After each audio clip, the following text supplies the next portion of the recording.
Aloha! Welcome to Joyce Tan's evaluation paradigm presentation. It'll be tough to talk in 5 minutes what we have learned over the past few months, so I'm not going to worry about it. Mertens and Wilson 2019, page 38, noted, quote, paradigms are made up of 4 sets of assumptions that address people's perspectives of what is ethical, what is real, what is considered to be valid knowledge, and what is considered to be appropriate evaluation methods, unquote. Green et al. 2006 recorded that Kronberg advocates for eclectic evaluation methodologies to gain a better comprehensive understanding of a program's challenges and potential. I agree with them. Like an artist using different tools and mediums, an evaluator uses various theories, frameworks, strategies, and approaches to evaluate a program or emerging technology. For example, post-positivists try to create one objective reality through quantitative methods like RCTs. Association with stakeholders is limited to maintain objectivity and reduce biases. The outcome may be a final written summary evaluation reported on whether an evaluant is effective or not. This may not be effective in uncovering power struggles nor cultural assumptions if we just rely on quantitative methods. However, the pragmatic paradigm seeks to improve stakeholders in order to create clear intended objectives to gain multiple realities or perspectives, so to effectively achieve the desirable intended outcomes. The pragmatic paradigm belongs to the use branch, as the outcomes are determined by stakeholders and the needs of intended users. Constructivists belong to the values branch. The constructivists add to the discussion about the use of mixed methods, but predominantly qualitative methods to capture the complexities of multiple realities. It is important to note that the evaluator and the stakeholders' values will dictate the evaluation design and interpretation of results. The last is the transformative paradigm, focuses on power and addressing inequalities in the name of furthering human rights and social justice, cited in Mertens and Wilson 2019, page 158. What happens is that evaluators must be culturally competent by not just understanding their own cultural assumptions, but also that of other participants, stakeholders, when working with others. They will manipulate power to achieve social justice and should be part of the evaluation, not put into when asked. So we should have that in our intervention, social justice.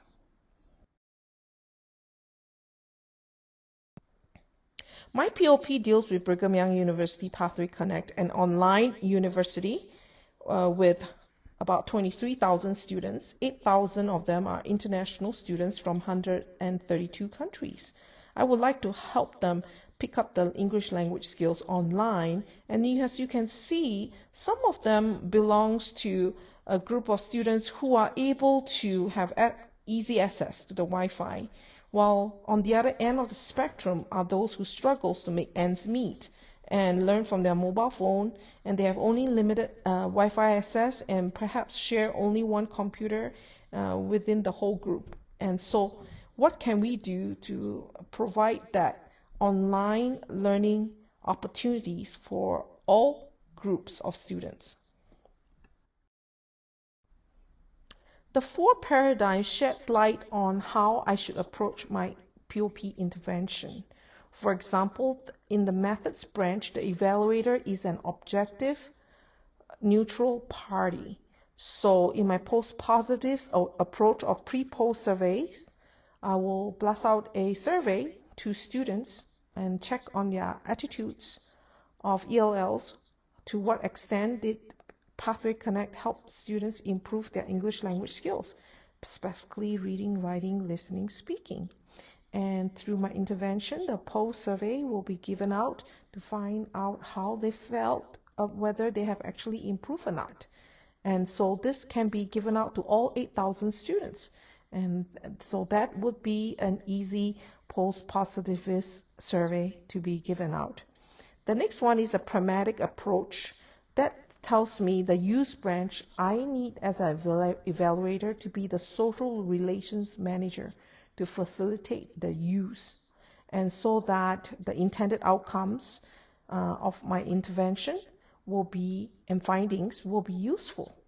And so I need to build that relationship with my stakeholders, especially the administrators, to make sure that I understand what they want to achieve and how the intervention is aligned with that.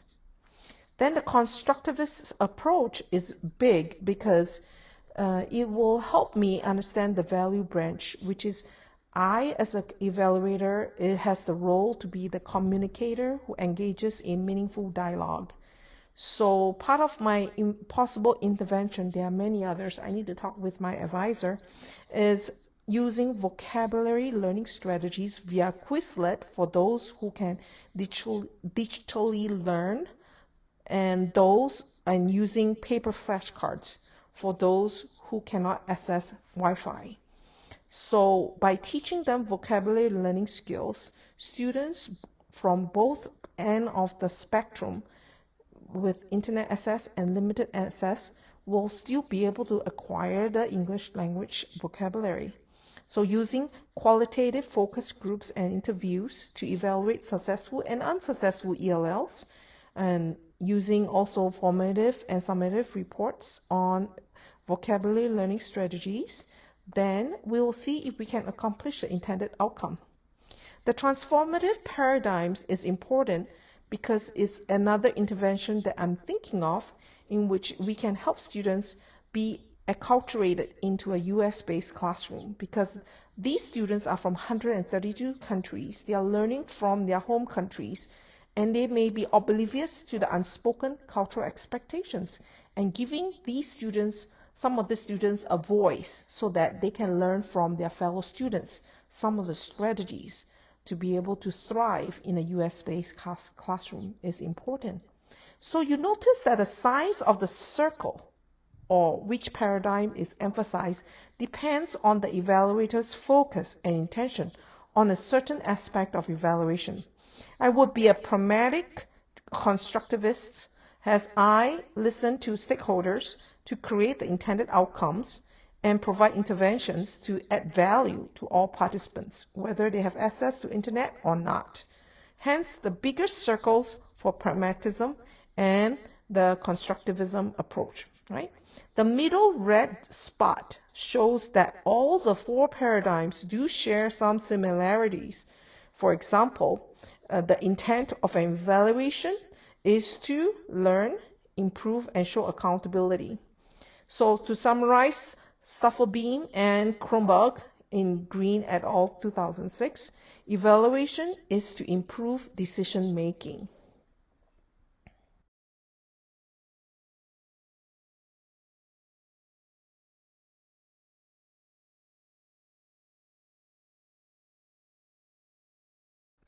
There are many things I learned from this course, and some of the breakthrough readings are as follows, involving all levels of stakeholders so that you can create a clear, usable, intended outcomes. That's from our textbook, Mertens and Wilson 2019.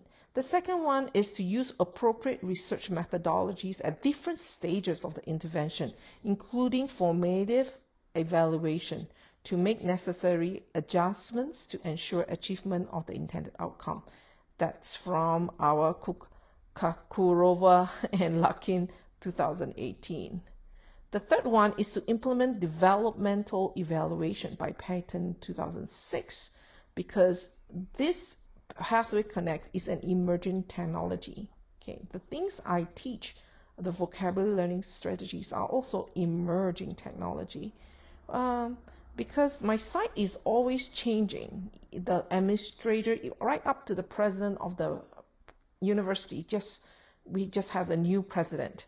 And so the organizational structure, everything is changing. And so it's like a moving target for me. I need to be flexible.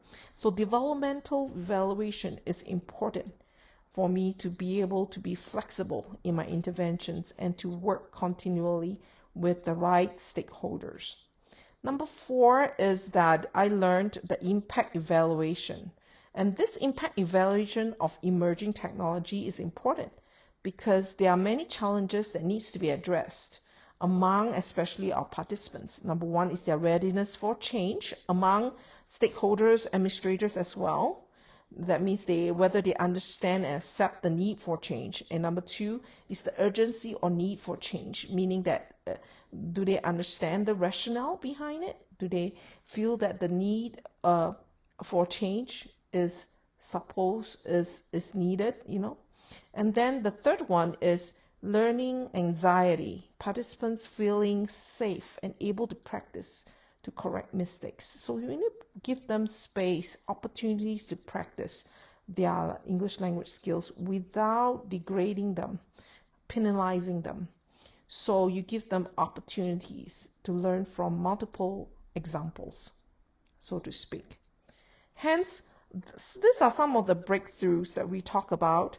And also, I hope that by understanding the different components of the 4 paradigms, we are able to help others make better informed decisions, and that we can move forward as evaluators who are able to effectively make a change.